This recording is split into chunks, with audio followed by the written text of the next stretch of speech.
You ever get that gut feeling that something's just off? Like a buzzing in the back of your head, a whisper telling you something isn't right, but you ignore it because you don't want to believe it? That's been my reality for months. My name's Ethan. Up until recently, I thought my life was picture perfect. A beautiful wife, a stable job, a nice house in the suburbs. But man, I was so damn naive. Lily and I've been married for 7 years. She's always been this radiant, lively person, the kind who lights up a room just by walking into it. And me? I'm the steady one, the planner, the provider, the guy who keeps things running smoothly. We were a team, or at least I thought we were. Then the little things started. She grew distant, always distracted. Her phone, once an afterthought, was suddenly glued to her hand. Face down whenever I walked into the room. We used to laugh at memes together, but now I catch her smiling at her screen in a way that didn't feel shared. When I'd ask, she'd wave it off. Just work stuff, babe. And I believed her, because I wanted to believe her. Then came last Friday. I was supposed to be working late. Lily knew that, and when I told her, she had this nonchalant, almost relieved tone in her voice. I didn't think much of it, until I finished up early. I figured I'd surprise her, bring home dinner, spend some quality time together. But when I pulled into our driveway, her car wasn't there. At first, I thought maybe she'd run to the store or was visiting her friend Rachel. But something didn't sit right with me. I called, straight to voicemail. Texted, no reply. An hour passed. Then, too, my worry twisted into something darker. Anxiety, suspicion. That gut feeling I kept pushing down, it was screaming now. That's when I did something I never thought I'd do. I opened her laptop. I know. It was a breach of trust. Just typing in her password, which, by the way, was still our wedding date, made me sick to my stomach. But I needed answers. And what I found, it was worse than anything I could have imagined. A group chat. Her and her friends. At first, it seemed harmless. Just talk about some party the previous weekend. A party I knew nothing about. Then there was... Lily was the life of the party last night. Even 6 months pregnant. My stomach dropped. Pregnant. With our child. Then I saw his name. Eric was hilarious last night. When her friends wrote, the way he couldn't keep his hands off Lily. OMG. Who the hell was Eric? My hands shook as I scrolled further. The messages became bolder. Jokes about how she should be careful or Ethan might catch on. My heart was pounding. The late nights. The secrecy. The way she clutched her phone like a lifeline. The pieces were clicking into place. And the picture they formed made me sick. When she finally came home that night, she walked through the door smiling. Light, carefree. Like she had the best night of her life. She didn't even notice me sitting in the dark. Waiting. Where were you? I asked, my voice steady. Cold. She froze mid-step, turned slowly. Her smile flickered, then vanished. Ethan, you scare me. I told you I was out with R.A. No, you didn't. I cut in. You never told me anything. And your phone? Straight to voicemail. Her lips pressed into a thin line. It died. What's with the interrogation? I was just out. I needed some air. Some air, I echoed.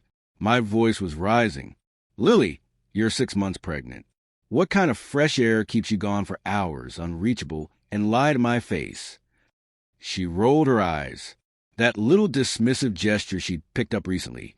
The one that drove me insane. You're being ridiculous. It's just hormones.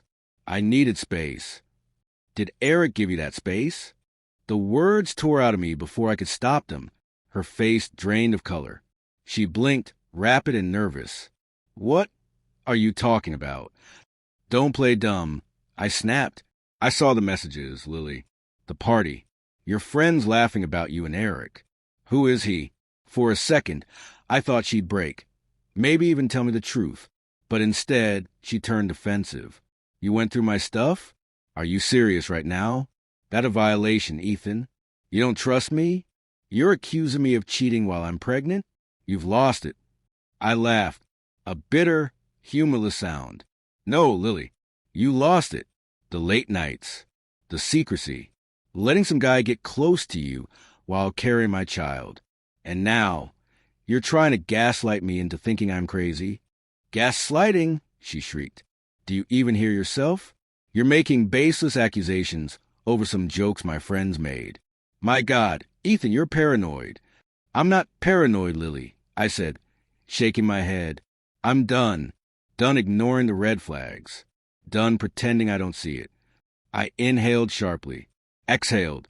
Then, with the calmest voice I could muster, I said, tomorrow we're getting a DNA test. Her eyes widened in shock, then fury. A DNA test? Are you kidding me? No, I'm not. If this baby is mine, I deserve to know. And if it's not, I paused, leveling her with a look. Well, I guess Eric can pick up where I left off. Her mouth opened, then closed. No words came. And then the tears started. Loud, dramatic. I can't believe you do this to me, Ethan. To us. I've been nothing but loyal, and this is how you treat me.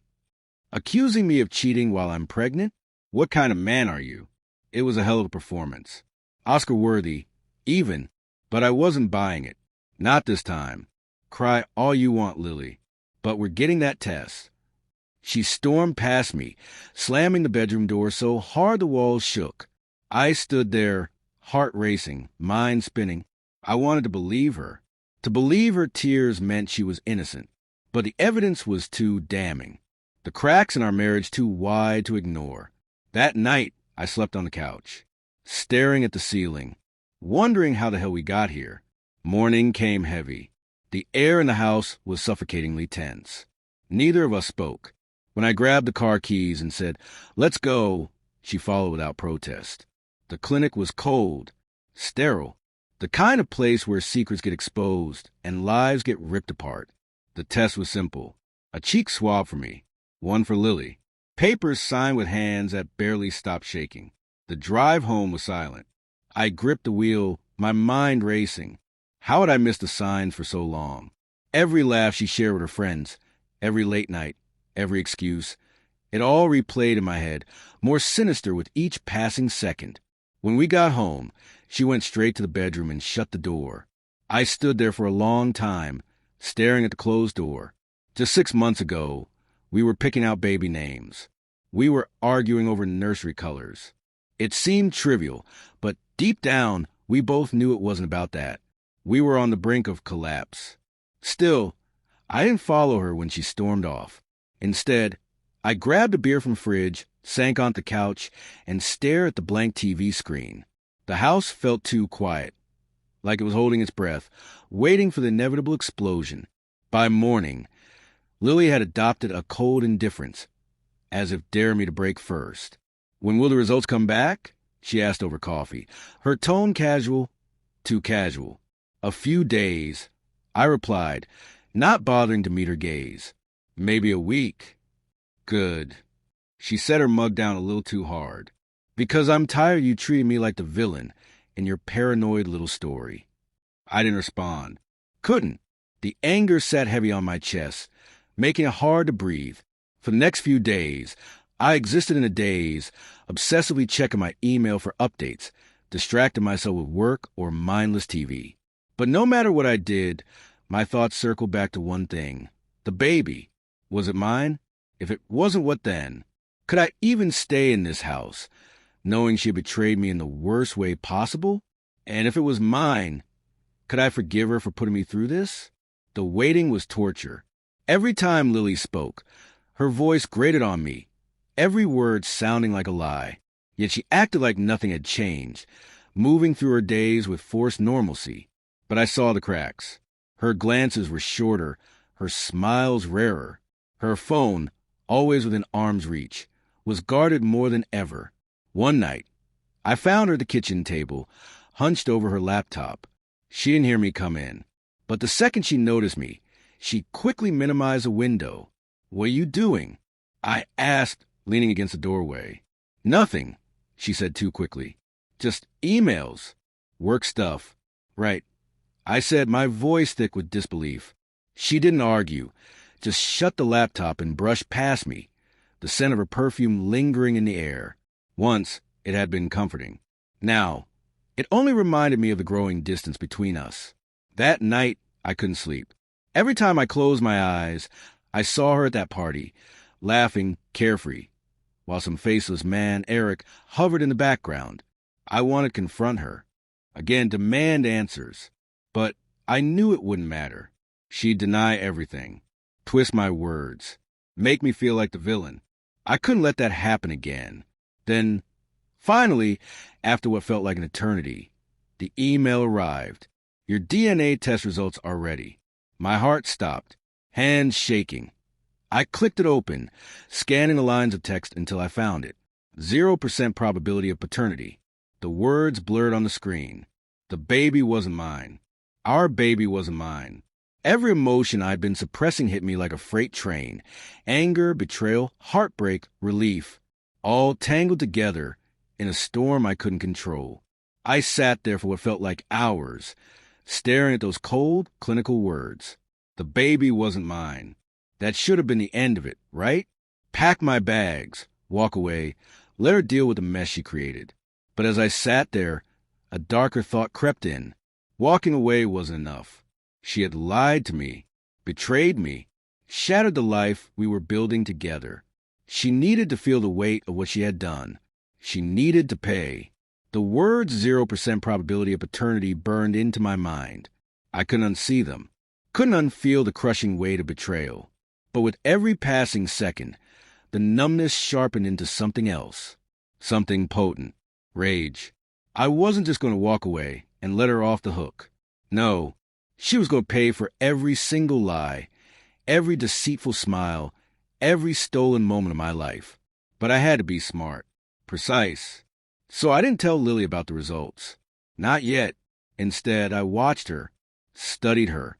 Every move she made, every word she spoke, it was all under a microscope. I'd always thought she wore her heart on her sleeve. But now, I saw her for what she truly was, a skilled manipulator. It was in the way she glanced at her phone when she thought I wasn't looking, the way she overcompensated with affectionate gestures whenever she sensed the tension rising. She thought she was winning this game. She didn't know I held the trump card. The first thing I did was make a plan. I reached out to a lawyer, someone recommended by an old friend who'd survived a brutal divorce. I needed to know my rights. I needed to know how to protect myself. Because this wasn't just about leaving. This was about destroying her. Melanie was a no-nonsense woman. She didn't sugarcoat things. You need evidence, she said. Proof of infidelity. Proof of financial deception, if it exists. The more you have, the stronger your case will be. Trust me, I told her. I'll get the proof. I started with her phone. It wasn't easy. Lily guarded that thing like it held state secrets. But one night, while she was in the shower, she left it charging in the kitchen. My heart pounded as I picked it up, praying she hadn't changed the passcode.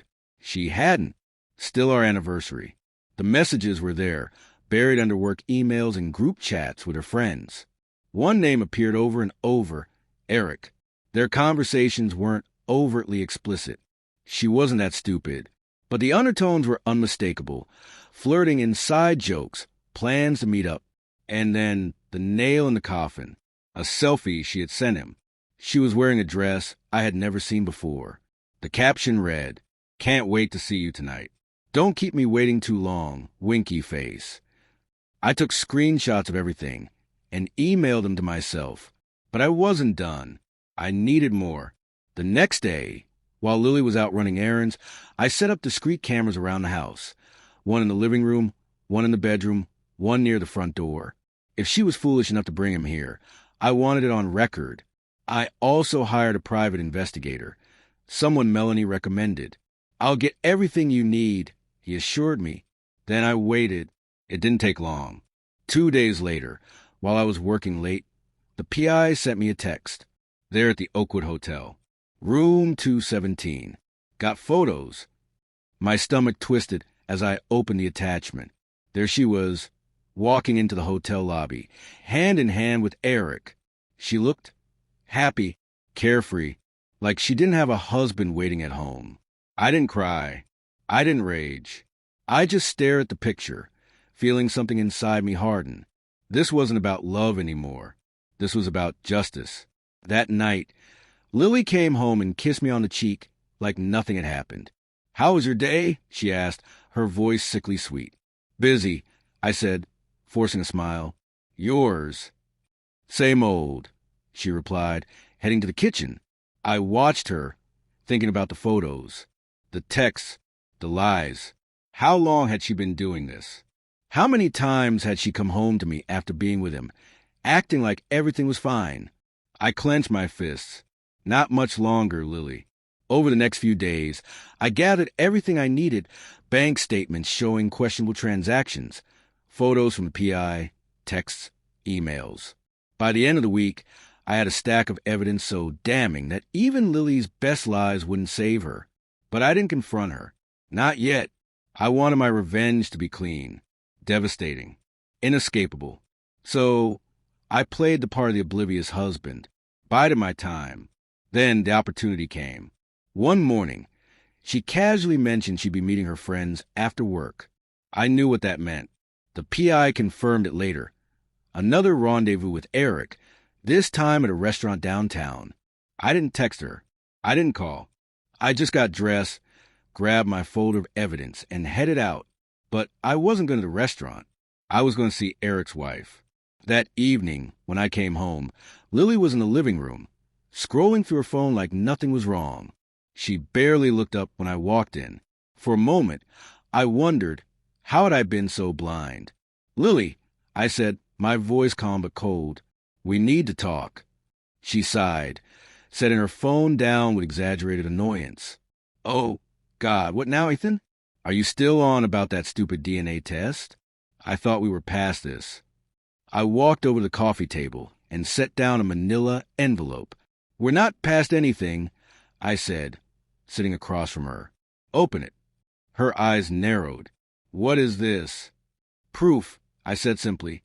Her hands trembled slightly as she pulled out the documents. DNA test results. Screenshots of her messages with Eric. Bank statements showing her secret spending sprees. By the time she reached the hotel room receipts, her face had gone pale. "Care to explain?" I asked, leaning back, arms crossed. Lily looked up at me, shock and anger twisting her features. You went through my stuff? You invaded my privacy. Don't even try to play the victim." I snap. "You've been lying to me for months, sleeping with another man while carrying his child. And now, you want to talk about privacy? Spare me." Lily shot to her feet, clutching the papers in her trembling hands as if they could somehow save her. "Ethan, it's not what it looks like. I can explain." I let out a bitter laugh, sharp and hollow. "Explain?" I echoed. "Explain what? That you're a liar? That you've been screwing Eric behind my back? That you've been using my money to fund your affair?" Tears welled up in her eyes, but I didn't care. Not anymore. "I didn't mean for this to happen," she whispered, her voice breaking. It just happened." I stepped forward, my expression ice cold. "No, Lily, this didn't just happen. You made a choice. You chose to betray me, to lie to me, to destroy everything we built together. And now, you're going to face the consequences." Sorrow twisted into rage. "You can't just throw me out, Ethan. I'm pregnant. Not with my child." I shot back. "You can pack your things and leave, or I'll have my lawyer serve you an eviction notice. Either way, you're out of my house by the end of the week." She gaped at me, her mouth opening and closing like she couldn't believe what she was hearing. "You're heartless," she spat. "After everything we've been through, you're just going to throw me away?" I met her glare with a look as cold as stone. "No, Lily," I said, my voice final. "You threw us away. The moment you let him into our lives, you threw us away. Now, you can go be with Eric. I'm done." I walked out of the room, leaving her standing there, clutching the evidence of her betrayal. For the first time in months, I felt lighter. The anger, the heartbreak, it was gone. I was free. Lily didn't leave right away. For 2 days, She stayed in the house, slamming doors and giving me the silent treatment whenever I walked by, but I didn't engage. I had already said everything that needed to be said. The rest was up to her. On the third day, she started packing. From the window, I watched her load her car, her movements sharp with frustration. She didn't say goodbye when she left. I hadn't expected her to. And as I watched her drive away, all I felt was relief. At first, the silence in the house was deafening. 7 years of shared life had been stripped away, leaving only empty walls and memories hanging in the air. But I wasn't sad. Not anymore. I was ready to rebuild. The first thing I did was clear out everything that reminded me of her. The photos, the trinkets, even the baby things. Reminders of the life we were supposed to build, but never did. I boxed it all up and left it on the porch. If she wanted it, she could come back for it. But it wasn't staying in my home a second longer. Then I reached out to my closest friends, the ones I had drifted from during my marriage. At first, I wasn't sure how to explain everything, but they didn't need an explanation. They just welcomed me back. We grabbed beers, talked, laughed, and for the first time in months, I felt like myself again. The next step was work. I threw myself into my job, taking on extra projects and staying late. It kept my mind occupied, and with every success, every deal closed, every project completed, I felt a little more like the person I used to be, capable, in control, moving forward. Then one afternoon, I got a call from my lawyer. She's not contesting anything, they said. The divorce will be finalized within a month. That was all I needed to hear. Lily had made her choices, and now I was making mine. That evening, I signed the papers, putting an official end to a marriage that had been over long before I walked away. By the time the divorce was final, the house finally felt like mine. I repainted the walls, rearranged the furniture, and bought a new couch, one that didn't hold memories I wanted to forget. Slowly but surely, I was rebuilding a life that felt like my own. I didn't expect to meet anyone so soon, but life has a way of surprising you. A few months after Lily left, I ran into someone at a friend's barbecue. Her name was Natalie. She was kind, funny, easy to talk to, the kind of person who made me feel at ease without even trying. We started spending time together. Coffee dates, hikes, simple things. She never pushed, never asked about Lily unless I brought it up. She understood that I was still healing, and she gave me the space to do it. For that, I'll always be grateful. Looking back, I realized that what happened with Lily needed to happen. I had been living in a bubble, convincing myself that everything was fine when it wasn't. Her betrayal shattered that illusion, but in doing so, it also set me free. It gave me the chance to start over, to figure out who I was without her. I don't know what the future holds for me and Natalie, but I do know this. I will never settle for less than I deserve again. I'm stronger now, wiser, and for the first time in a long time, I'm happy. If I could give one piece of advice to anyone going through this kind of pain, it would be this: trust your gut. Don't ignore the red flags. And when someone shows you who they really are, believe them. Life is too short to waste on people who don't value you. Lily and Eric, they can have each other. As for me, I'm moving forward, one step at a time, on my own terms.